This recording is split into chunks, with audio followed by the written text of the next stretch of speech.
Olá, hoje nós vamos discutir sobre campos eletromagnéticos na relatividade restrita. E, primeiramente, para isso a gente vai voltar um pouco lá nas aulas, porque a gente começou a discutir relatividade porque é, a mecânica clássica, a mecânica de Newton, ali não se encaixava com a teoria eletromagnética. Né?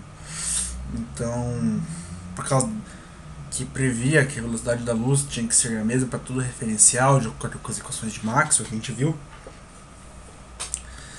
E tinha um outro empecilho que parecia muito confuso na mecânica clássica, lá na física, que dizia que se tem uma carga em movimento, uma velocidade v, vai surgir uma força nela, e está submerso em um campo magnético,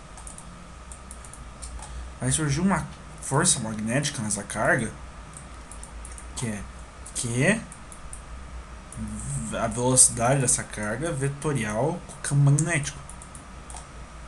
Então surgiria uma força magnética nessa carga. Mas dependendo do referencial que está olhando, essa velocidade é relativa, né? Então, aparentemente parece que existiriam forças diferentes em cada referencial, mas não faria muito sentido, né? Porque como que uma mesma força iria provocar o mesmo efeito nessa força, nessa partícula, né?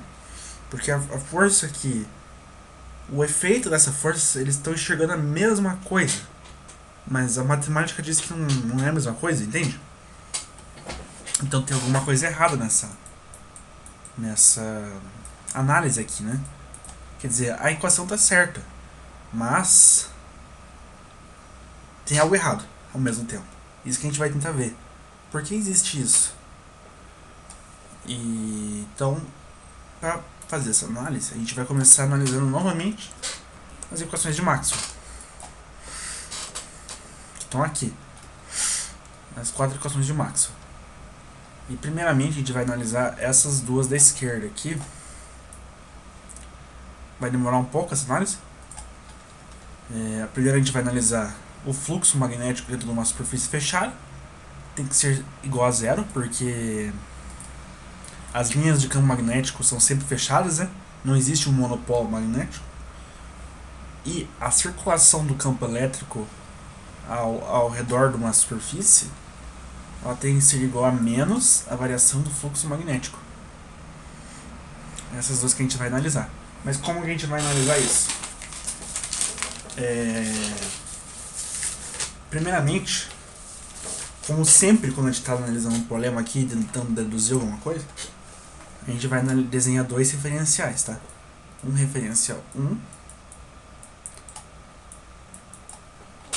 e um referencial 2. Que tem esse referencial 2 em relação ao referencial 1 tem uma certa velocidade apontando para algum lugar. Eu vou colocar para cima para facilitar aqui meu desenho, tá? Mas tanto faz onde eu colocasse. E eu vou desenhar ao redor desse cara um plano perpendicular ao vetor velocidade. E perceba que não importava o sentido da velocidade, né? Eu sempre posso desenhar um plano perpendicular à velocidade. Eu vou chamar isso aqui da superfície 1. Superfície 1. E existe nesse espaço aqui, existe campo elétrico de alguma maneira, e existe campo magnético. Campo elétrico, campo magnético. Beleza. Vocês concordam comigo que com o passar do tempo,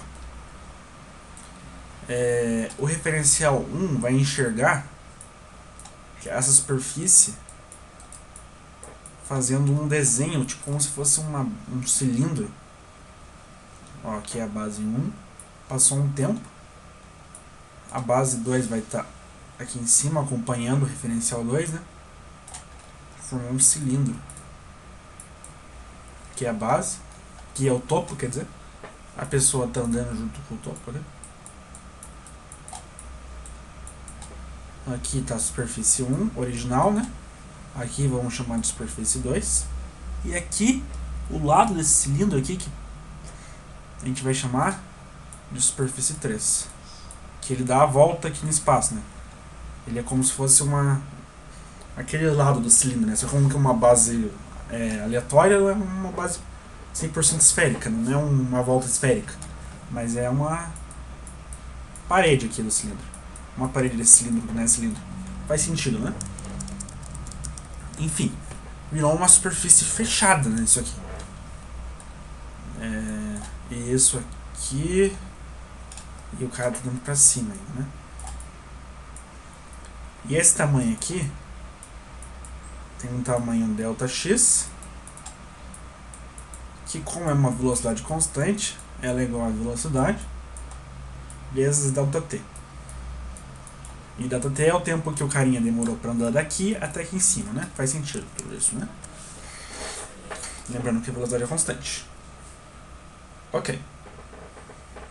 Se existe um campo magnético ali, eu posso escrever matematicamente quanto vale o fluxo desse campo magnético nessa superfície 1 que está acompanhando a pessoa aqui, ó. Esse fluxo magnético nessa superfície, ela vale exatamente a integral de B do campo magnético na superfície. Ou seja, uma integral de fluxo, né? Básico. E agora eu vou diferenciar no tempo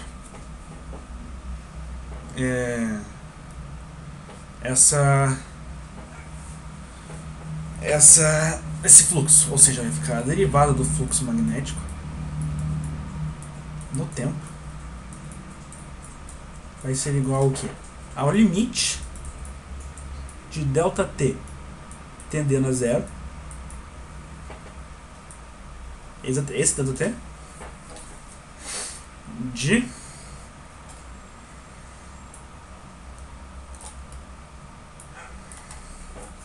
da integral. Como isso aqui está andando, vai ser da superfície 2 B. Lembrando que a gente não sabe que esse fluxo magnético ele é constante ao longo do tempo, né? Então, eu vou colocar aqui que é uma função do tempo, esse campo magnético de t mais Δt, certo? Que é o segundo instante, né? Que é uma derivada. Aqui tem 1 sobre Δt, né? Porque é uma derivada. Por aí que trabalha. 1 sobre Δt menos a integral na superfície 1, porque o negócio está andando, né? Como o negócio andou, não vai ser simplesmente na superfície 2. No instante Δt, a superfície está aqui, o cara está na superfície 2, né? Mas no instante 0, ele estava na superfície 1. Então essa diferencial vai ser o fluxo numa superfície menos o fluxo na outra superfície. Só que em instantes de tempo separados, né? Não no mesmo instante de tempo. Então B de t faz sentido, né? Para que ds. Ficou feio.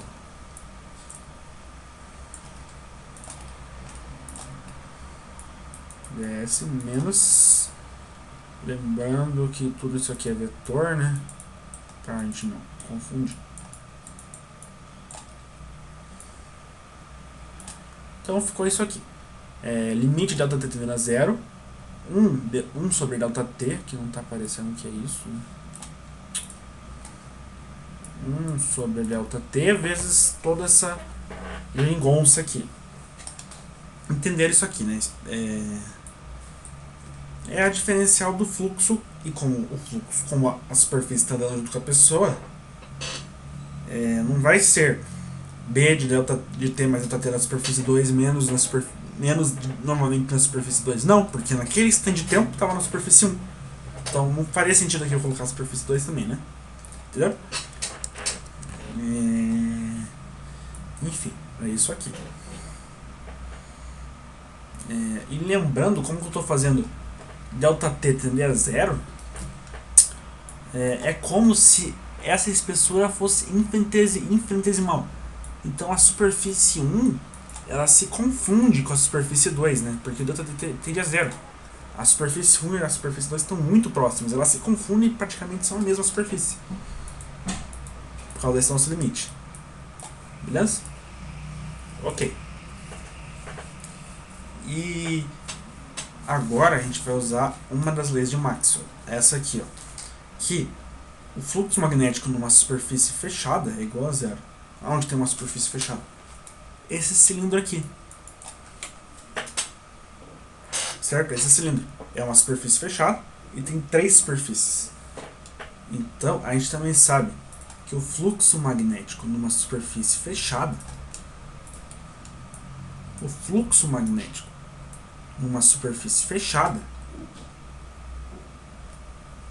é igual a integral da superfície fechada de B delta S é igual a 0. Então basta eu somar as integrais de cada superfície. Isso aqui tem que ser igual a 0. Então na superfície 1... lembrando que eu tô... Como é esse fluxo aqui original, eu estou fazendo o que é normal da superfície 2. Ela aponta para fora, tá? Eu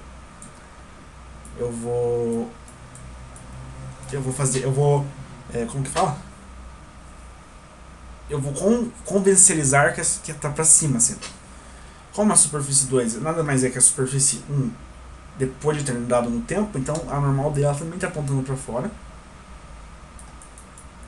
E a normal da superfície 3 também aponta para fora. Então essa aqui aponta para cima e para fora. Então, mas lembre-se que na superfície fechada, todas as normais têm que estar apontando para fora desse volume. E no caso da superfície 1 não está apontando para fora, está apontando para dentro. Então, o que vai dar isso aqui, na verdade, é a integral de fluxo de B ds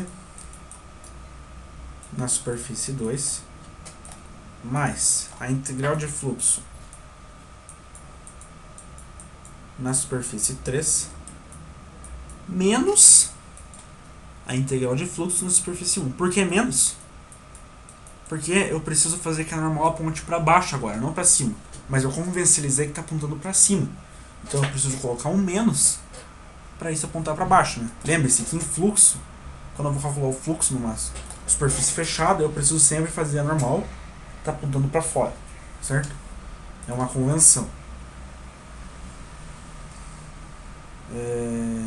Lá em cálculo vocês veem isso, cálculo 3, né? Enfim. Então aqui é a superfície 1. E tudo isso aqui é igual a 0. Tá, então isso aqui é importante. Fica aqui com uma estrelinha.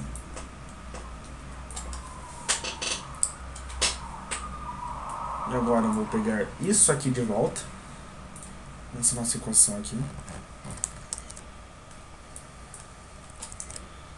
E eu vou somar aqui dentro. Eu vou somar para me ajudar. É só acreditar em mim. Eu vou somar aqui dentro essas duas integrais. Eu vou somar B de T ds na superfície 2. Mas quando eu somei, para não mudar o meu resultado, eu vou tirar também, né? Estou tirando B de T ds na superfície 2. Tirei. É isso que eu ia fazer. Para eu conseguir manipular matematicamente isso aqui mais fácil. E perceba agora que eu posso fazer uma distributiva aqui com esse limite 1 sobre ΔT e fazer isso aqui, ó. Eu vou ter que limite de ΔT tendendo a 0, 1 sobre ΔT. Eu vou pegar esse cara, que vou colocar em roxo. Eu vou pegar esse cara e esse cara, os do canto, e vou colocar aqui dentro. Integral de B de T mais ΔT ds na superfície 2 menos a integral de b de t ds na superfície 2, beleza, mais, agora o limite de volta, né, que eu estou fazendo distributivo, limite de delta t tendendo a zero, agora dos caras do meio. Só que perceba que os caras do meio, o que eles são? É b de t delta s na superfície 2 menos b de t ds na superfície 1. E perceba que eu tenho esses dois aqui, ó. b de t ds na superfície 2 menos b de t na superfície 1. Ó, exatamente isso. Se eu passar esse cara pro outro lado, eu vou ter que... A soma desses dois tem que ser igual a menos b de ds na superfície 3. Então eu vou simplesmente substituir direto, já para facilitar ali. Menos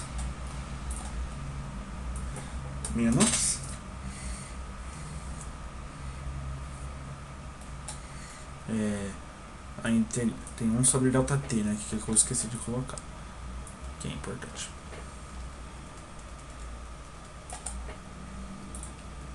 Vamos lá. 1 sobre delta t, integral fechada, de bds na superfície 3. Beleza. Então, a derivada do fluxo magnético dentro desse volume, que é isso aqui, né, que a gente está fazendo, é igual, então, ó, a derivada do fluxo magnético dentro desse volume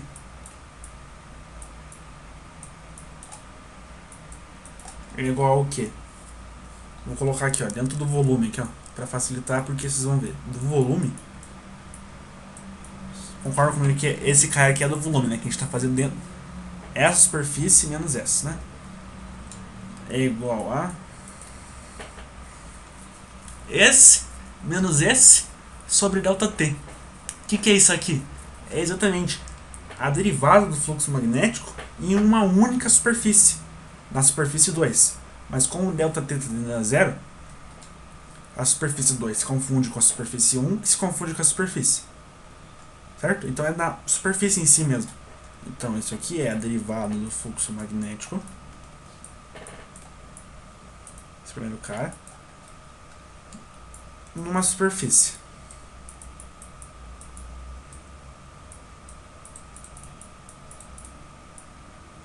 Certo? Menos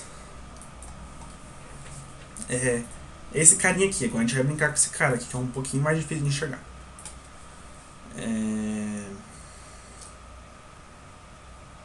Eu vou passar esse delta t aqui pra dentro, tá bom? E vou passar esse delta t aqui pra dentro.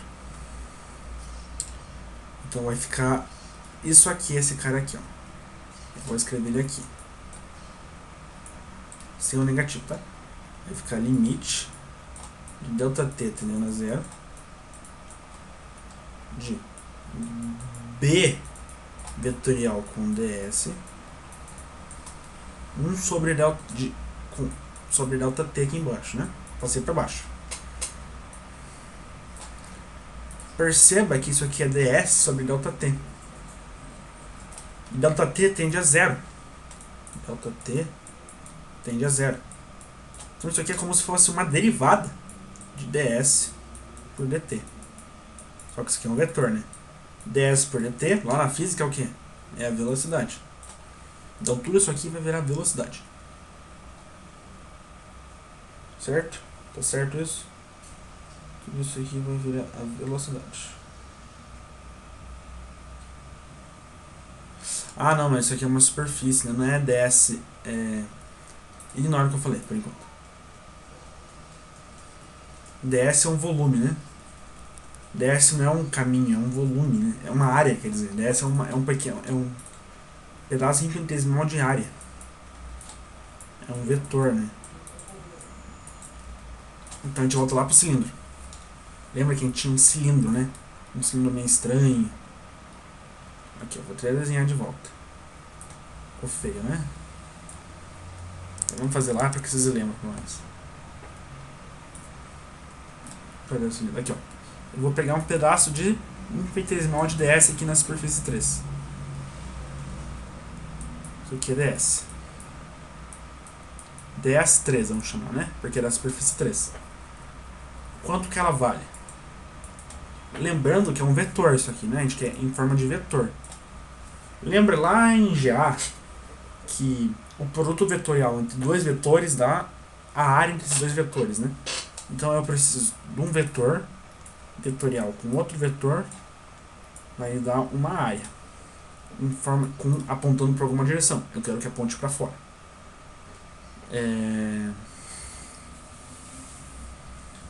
Então vamos lá. O primeiro que eu vou escolher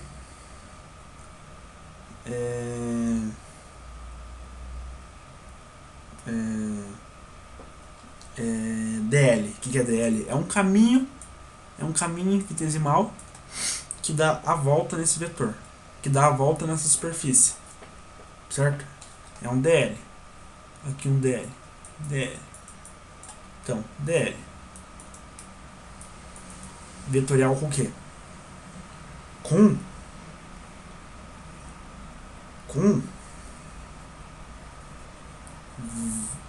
agora eu preciso de outro vetor. V aponta para cima, né? O que é V vezes dt? É um pequeno deslocamento, né? Então eu tenho um vetor que está circulando aqui e um vetor apontando para cima que é V dt. Pronto. Faz sentido isso aqui, né? E perceba que se eu pegar pela regra da mão direita, se eu pegar primeiro DL, se eu fazer a regra DL e V, o meu vetor resultante vai estar apontando para fora também, né? Tudo isso aqui está apontando para fora, que é o que a gente queria. Então, isso aqui é igual a ds3, dl vetorial com vdt. Beleza? Então eu vou substituir.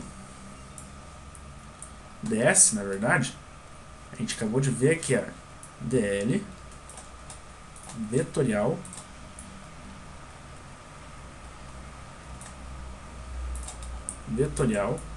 com vdt. Como está limite tendendo a zero, eu posso só colocar simplesmente ΔT, né?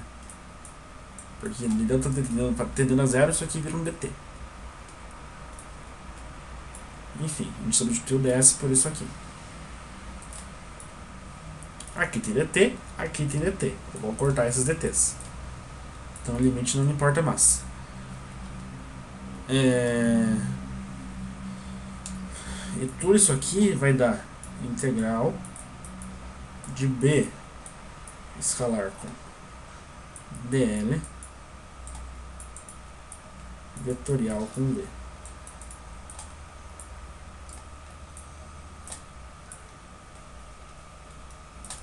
Ok? E lá em GA, isso aqui é facilmente provado que um vetor escalar com outro vetor vetorial com C é a mesma coisa que o vetor do meio escalar com C, o último, vetorial com o primeiro. Então é isso que eu vou fazer aqui. Eu vou trocar a ordem. Isso aqui vai dar a integral. O do meio é dl. Eu vou deixar depois, então. C é o último, então V vetorial com A, que é o primeiro aqui, então é B, V vetorial com B, escalar com dl.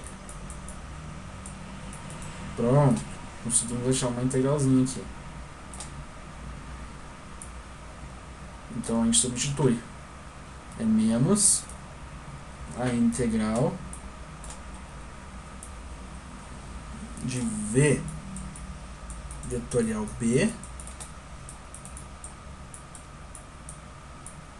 dl. E perceba que isso aqui, como é em toda a superfície, ia dar a volta aqui, né? Ia ter que dar a volta. Uma integral de superfície, né? Ia ter que dar a volta. Por causa que antes estava cobrindo toda a área. E para cobrir toda a área, essa dl aqui tem que dar toda a volta na superfície. Então aqui vai ficar uma integral fechada, né? Uma integral de circulação. E é isso aí. Foi isso aqui que a gente obteve.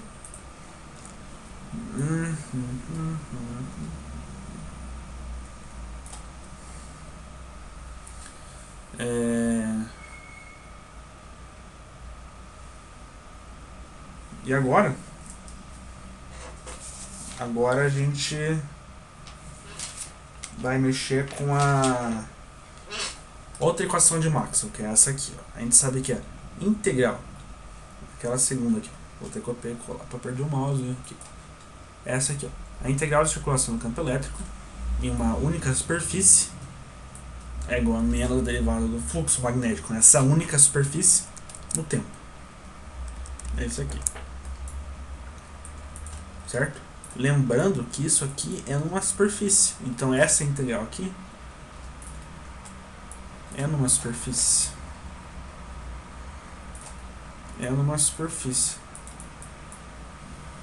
Também. Assim como essa. Certo?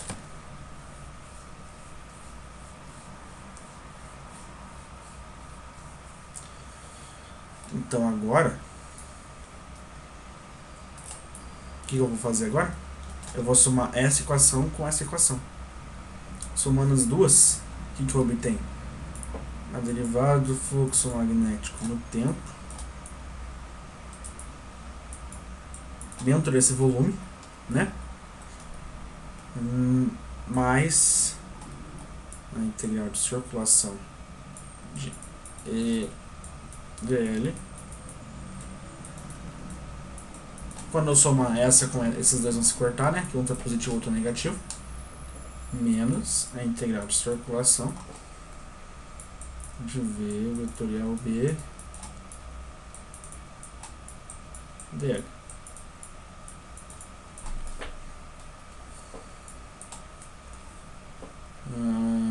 Isso aí.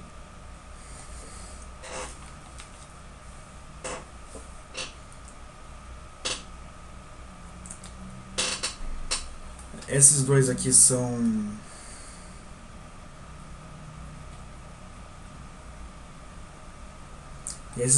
integrais de circulação, né, de caminho.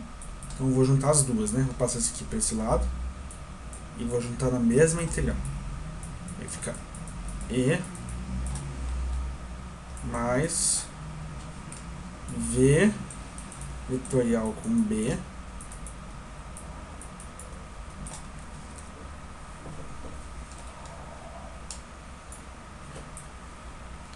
dl, certo? Tem que ser igual, vou passar esse outro para esse lado, menos a derivada do fluxo magnético no tempo, onde fluxo magnético nada mais é que B escalar com ds. Ok. Então, isso aqui é uma equação importante que a gente vai analisar agora. Vamos lá.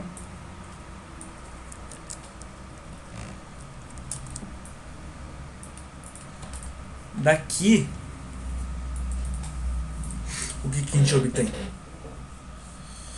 Vamos analisar para cada um dos referenciais essa equação. O referencial 1, ele está enxergando essa superfície formando um cilindro, né? Certo? Então, essa equação vai ser simplesmente isso mesmo. Eu vou chamar de E1, porque é o referencial 1, mais a velocidade que ele enxerga, vetorial B1, que é o campo magnético que ele enxerga, dl, menos a derivada no tempo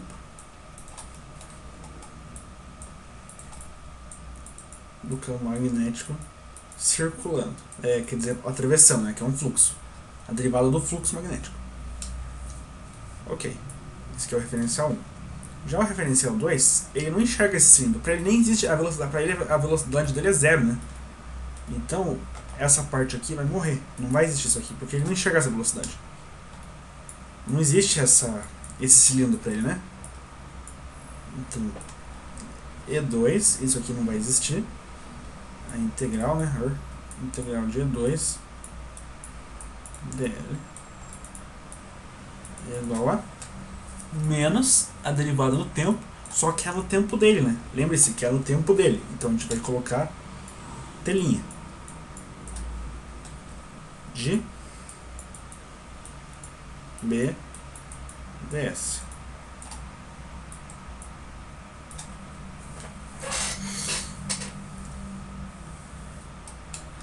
Aqui é B2, né? E aqui era B1. Lembrando que ele que tá... Quando cada um dos referenciais for medir o evento... Nossa, tá bem poluído, né?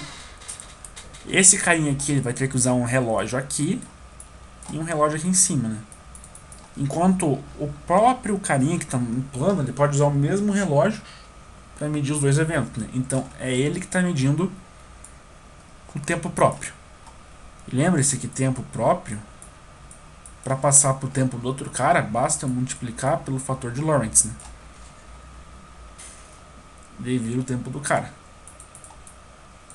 Vira o tempo do cara. Certo? Como esse aqui é o tempo do cara, é o tempo dele, para eu passar para o tempo do cara que está chegando por fora, eu tenho que fazer delta, isolar ele, né? Vou isolar isso aqui. O tempo que o cara está no plano é igual ao tempo do cara que está fora dividido pelo fator de Lorentz. Então, para tirar esse linha, basta eu dividir pelo fator de Lorentz, ou seja, multiplicar pelo fator de Lorentz, porque vai passar para cima, né? Multipliquei pelo fator de Lorentz. E agora eu vou passar ele para o outro lado da equação, dividindo. Então vai ficar aqui divididos pelo fator de Lorentz. Fez sentido, né? Ok. E isso aqui é uma equação de Maxwell, né? Tanto para o referencial 1 quanto para o referencial 2. E elas têm que valer, não importa para o referencial. E os dois estão enxergando que uma circulação de alguma coisa é igual ao fluxo de alguma outra coisa. Esse aqui está enxergando que a circulação de alguma coisa é igual ao fluxo de outra coisa. Então, daqui a gente tira umas conclusões legais. Que esse termo aqui tem que ser igual a esse termo aqui.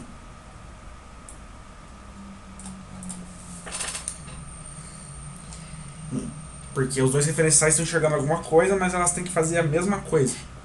Tem que causar o mesmo efeito. Então eles estão enxergando... Esses dois termos valem a mesma coisa, matematicamente. Então... Mas aqui tem mais um detalhe que eu esqueci de falar. Isso aqui é uma integral de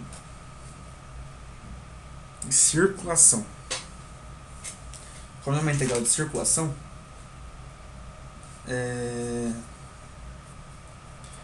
aqui é um produto escalar, né? É um produto escalar. E qual que é a propriedade do produto escalar? Que ele só... Quem vai influenciar nessa equação aqui é quem está perpendicular ao plano ou quem está paralelo ao plano? Vamos lá ver. É a superfície 3 isso aqui, né? Superfície 3. Que é a circulação ao longo da superfície 3. Aqui a superfície 3 é isso aqui. É quem está chegando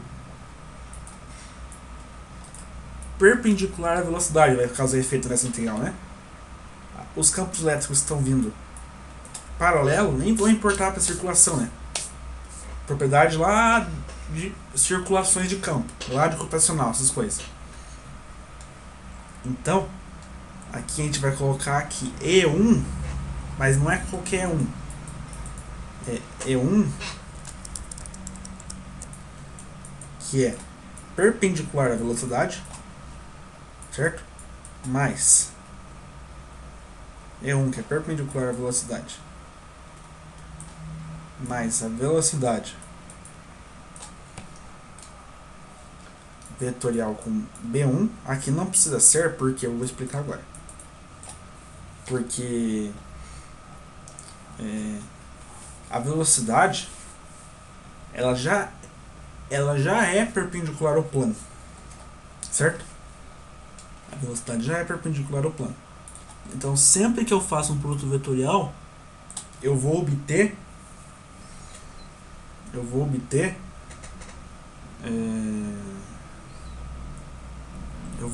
um vetor que é perpendicular a esses dois vetores. E então, esse novo vetor vai ser perpendicular à velocidade, ou seja, ele necessariamente vai chegar na direção correta que a gente quer. Então todo ele vai interferir na integral ali. Ele vai chegar exatamente assim na circulação. Então eu não preciso escolher qual campo elétrico eu vou pegar, qual campo magnético eu vou pegar, porque esse V escalar, esse V vetorial já está fazendo esse trabalho para mim. Tudo isso tem que ser igual então a E2, mas também, como é uma integral de circulação, também é o perpendicular à velocidade, divididos pelo fator de Lorentz, né? Que eu vou passar para cá agora. Certo? Essa aqui é a primeira equação. Bacana. E aqui a gente descobre que esse termo é igual a esse termo. Mas tanto aqui quanto aqui são integrais de fluxo. E o que importa para o fluxo são as linhas de campo que estão atravessando a superfície. E esse fluxo aqui tem a ver com a superfície 1 e com a superfície 2. Então é quem está atravessando para cima ou para baixo. Ou seja, são os campos que são paralelos à velocidade. Então, daqui a gente descobre que B1, que é paralelo à velocidade, é igual a B2, que é paralelo à velocidade. E essa aqui foi a nossa descoberta 1. A gente descobriu como se comportam os campos magnéticos paralelos à velocidades e os campos elétricos que são perpendiculares à velocidade. Então, espera aí que eu vou pausar aqui e já volto. Então, aqui tá. A gente descobriu que o campo magnético, que a pessoa que está parada no referencial dela lá, aqui não tem o plano, o campo que ela enxerga paralelo à velocidade da pessoa que está andando com o plano é igual ao campo magnético que a pessoa que está andando no plano também tem o mesmo campo magnético paralelo. O valor dele para ambos os referenciais é o mesmo. Ou seja, se eu tenho uma pessoa aqui e ela está enxergando um campo magnético para cá, um campo magnético, se tiver uma pessoa andando na mesma direção desse campo magnético, essa pessoa aqui vai enxergar o mesmo campo magnético. Porém, se essa pessoa aqui estiver enxergando um campo elétrico perpendicular à velocidade da pessoa, o campo elétrico que essa pessoa vai enxergar é diferente. E vai ser fator de Lorentz vezes esse campo elétrico perpendicular à velocidade mais a velocidade vetorial com esse campo magnético, com o vetor campo magnético, não com esse campo magnético. Né? Esse aqui só é a parte perpendicular, lá, a parte paralela, certo? Essa aqui é a equação. Enfim, a gente analisou isso e agora a gente vai demorar. Eu ia demorar, então eu vou usar o que a gente já fez como base para fazer a segunda parte. Tá? Como assim, vocês vão dizer? Por exemplo, Agora eu quero ver como que se comporta o campo elétrico paralelo à velocidade, que a gente não viu ainda, né? A gente não descobriu. E o campo magnético, que é perpendicular à velocidade, que a gente também não viu. Para isso, a gente vai analisar essas duas equações que sobraram aqui. Você vai falar, nossa, que trabalheira. Então, a gente vai facilitar o trabalho e vamos pensar que a gente está num espaço que não tem carga envelopada, não tem corrente envelopada, não tem nada. Então, esse cara vai morrer. Isso aqui vai ficar igual a zero. E esse cara aqui vai morrer. Vai sobrar só esse primeiro termo. E perceba que ficou parecido as duas equações, né? Vai ficar a circulação de um campo é igual a zero. E o fluxo do campo é igual a zero. E a circulação de algum campo é igual a alguma coisa derivada do campo magnético ou do campo elétrico. Então ficou bem parecido. E lá a gente viu que a velocidade da luz é 1 sobre a raiz de μ sobre epsilon, né? Então, se eu isolar aqui certinho, eu vou descobrir que μ sobre epsilon é igual a 1 sobre c quadrado, né? Vocês conseguem enxergar isso, né? Então eu posso substituir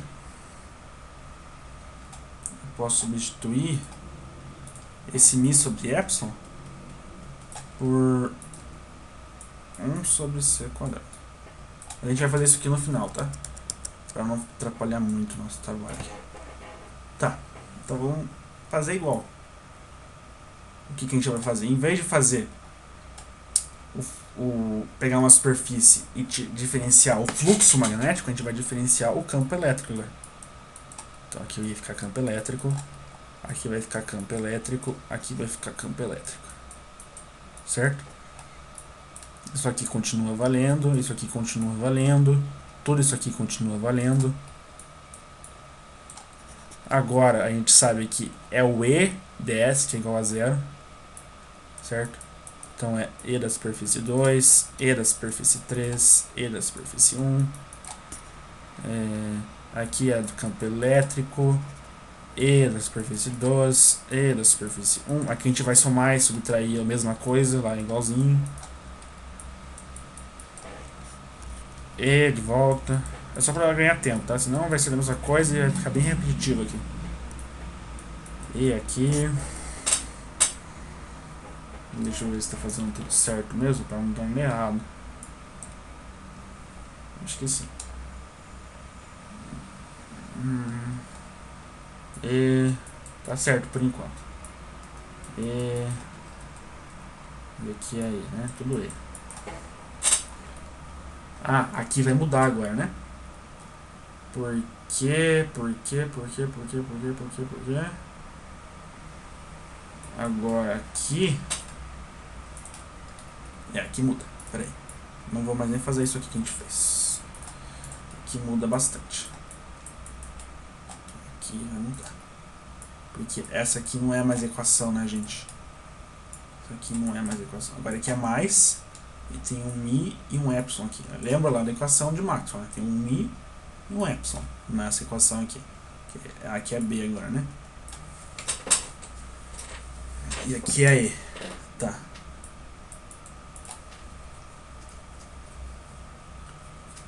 Então agora eu vou dividir ambos os lados da equação por μ e epsilon. μ e epsilon. Então vai cortar esse μ e epsilon aqui.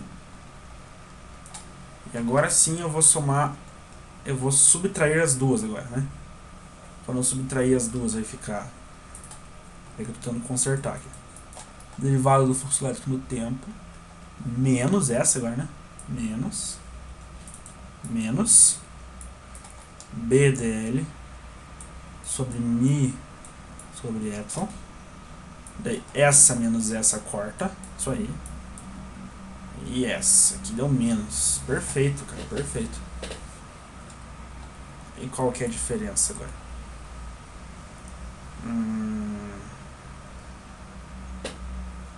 Esse B tá com o DL ali. O que tem DL? Aquele e aquele. Aquele e aquele.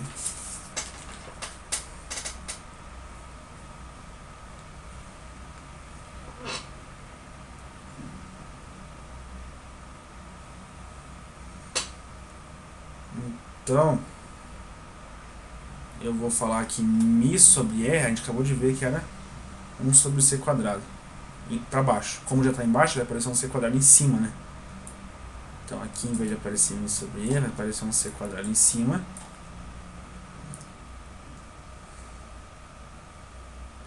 Agora eu vou juntar tudo que é parecido. O que vai ficar parecido aqui? Aqui é e também, né? V vetorial e. Aqui é menos. Vai passar para esse lado como mais ou continua como menos? Eu vou deixar esse aqui. E aqui vai passar b quadrado como mais. Então aqui é bc quadrado. E aqui ficou menos. Porque eu passei esse aqui para esse lado. E esse aqui é mais. Isso aí. Mas aqui dentro tem que ter uma cara de campo para fazer sentido a equação de Maxwell, né? Então eu vou dividir tudo por c quadrado. Então se eu dividir tudo por c quadrado vai ficar b menos v vetorial com e dividido por c quadrado, né? Igual a 1 sobre c quadrado derivada no tempo de b vetorial ds. Deixa eu ver se eu acertei aqui nas minhas colinhas aqui, que eu já tinha feito. B menos 1 sobre c quadrado. Tá certinho. Legal. Tá, aqui quando eu fiz aqui no meu papel, eu fiz os dois certinho e não fiz isso que eu tô fazendo aqui, mas é que como é muito tempo de vídeo eu achei que não valeria a pena. Mas ao mesmo tempo eu não queria deixar de mostrar como faz. Entenderam? Eu não queria simplesmente falar, e fazendo por analogia tem que entender isso aqui. Não, eu quis mostrar também. Beleza? Mas ficou meio corrido, né? Então desculpa, se tiver alguma dúvida, deixe nos comentários que eu respondo certinho, tá? Eu posso até tirar foto do que eu fiz e tal. Enfim, ficou isso aqui. E para cada, agora a gente vai analisar para cada referencial. Por referencial 1, ele vai enxergar o cilindro. Então ele vai enxergar essa equação como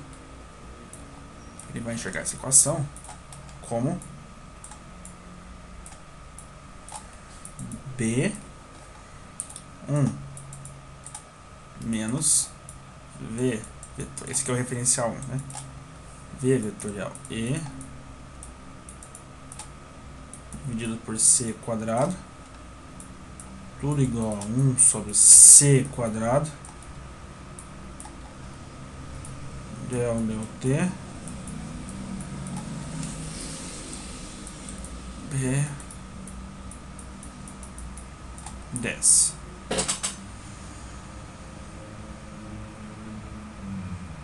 Deixa eu ver se tá certo isso. Aqui não era pra ser B, era pra ser E, né? Que eu fiz de errado. Eu esqueci de trocar aqui pra E, né? Aqui é E. Isso aqui. Tá, aqui é E.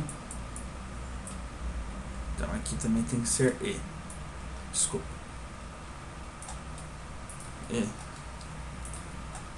E1. Tá, isso aqui é o que o referencial 1 enxerga. Agora, o referencial 2 não vai ter velocidade, ele não está enxergando o cilindro, né? Então vai ser só o primeiro termo.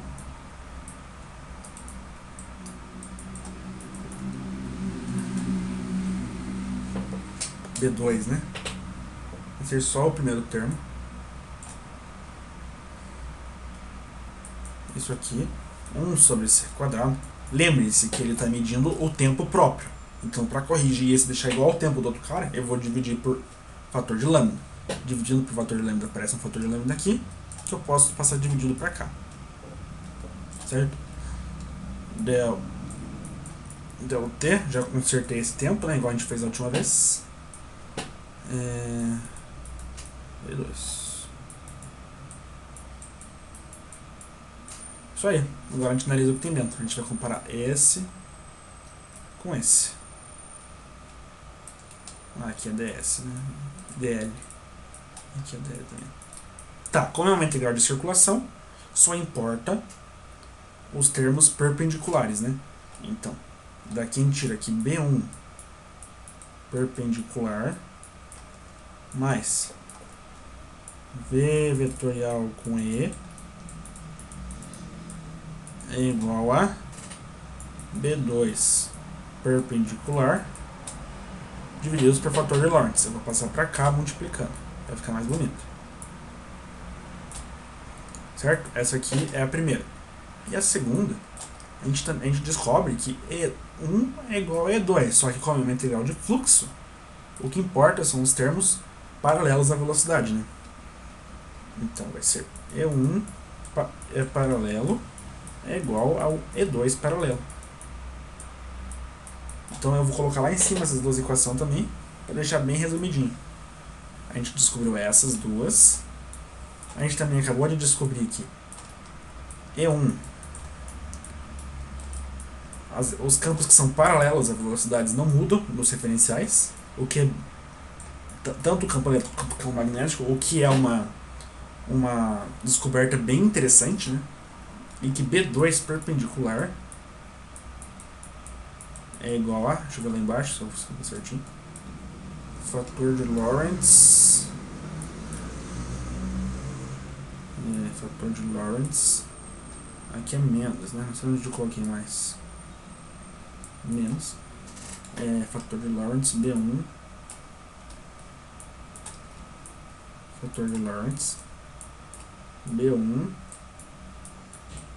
perpendicular mais 1 sobre c quadrado, a velocidade vetorial campo elétrico 1. Enfim, essas aqui então, elas são as transformações de Lorentz para campos eletromagnéticos, beleza? A grande sacada aqui é perceber que os campos magnéticos elétricos são perpendiculares à velocidade não mudam, enquanto os campos que são paralelos à velocidade não mudam. Enquanto os campos elétricos e magnéticos que são perpendiculares mudam, o que é diferente do que acontecia com o espaço. Vocês lembram que no espaço, o ΔX, o que muda é o que está na direção da velocidade, né? É o ΔX que é paralelo à velocidade. Esse vai mudar entre os referenciais, enquanto os ΔX que eram perpendiculares não mudavam.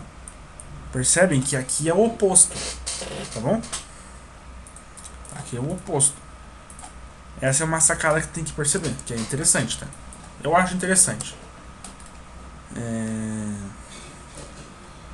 E o que mais eu queria mostrar? Assim, mas e a conclusão que a gente tira com isso? Bem, a conclusão que a gente saca aqui é que o campo eletromagnético nada mais é que um é o outro, certo? Só que dependendo do referencial você vai enxergar uma coisa ou outra, mas no fundo elas são essencialmente a mesma coisa, só depende do referencial. Ou seja, todo campo elétrico em outro referencial pode ser visto como campo magnético, e o campo magnético em outro referencial pode ser visto como campo elétrico. No fundo, em sua essência, eles são exatamente a mesma coisa. O que muda é como você enxerga ele. Certo? Ó, por exemplo aqui, ó. Se eu tiver parado,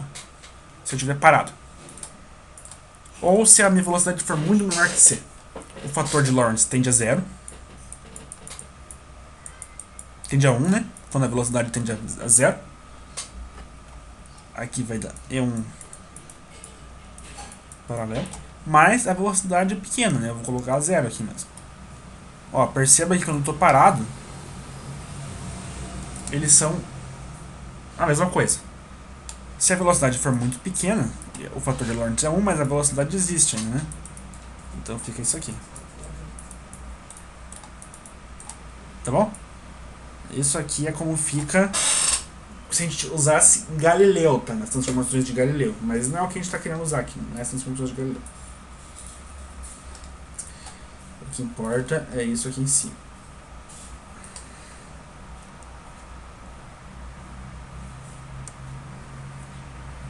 Legal, né? as transformações. Então, resumindo, campo elétrico e campo magnético são essencialmente a mesma coisa, só muda como você está enxergando eles. E no próximo vídeo eu vou demonstrar um negócio bem legal a partir disso aqui, tá bom? Mas fica no próximo vídeo. Então, se qualquer dúvida deixe nos comentários. Eu sei que esse aqui foi um episódio mais comprido, mais denso, mas eu acho que vale a pena. Porque tem poucos lugares que quando vai explicar a relatividade, explica isso aqui, tá? Eu acho isso aqui muito importante, cara. Porque quando você vai lá estudar Física 3, sei lá, pelo menos eu ficava tipo, nossa, mas então dependendo do referencial que eu olho, acontece aquilo. Mas não, aqui tem as transformações. Bem legais, né? Espero que tenham gostado. E daí com isso aqui, a gente consegue... Então, o que é conservado em cada referencial é a força de Lorentz, né? Que a força de Lorentz, ela é a carga, campo elétrico, mais a velocidade vetorial, campo magnético. Isso aqui que é conservado entre os referenciais. Esse valorzinho aqui, ó. E realmente, se você fazer todas essas transformações, você vai ver que se eu calcular uma força em um determinado referencial, quando eu trocar o referencial e fazer certinho essas contas aqui, eu vou resolver essa equação aqui, ó, eu vou achar a mesma força, mas tem que resolver certinho com essas equações aqui, tá? Enfim, esse foi o vídeo e espero que tenham gostado. Até a próxima.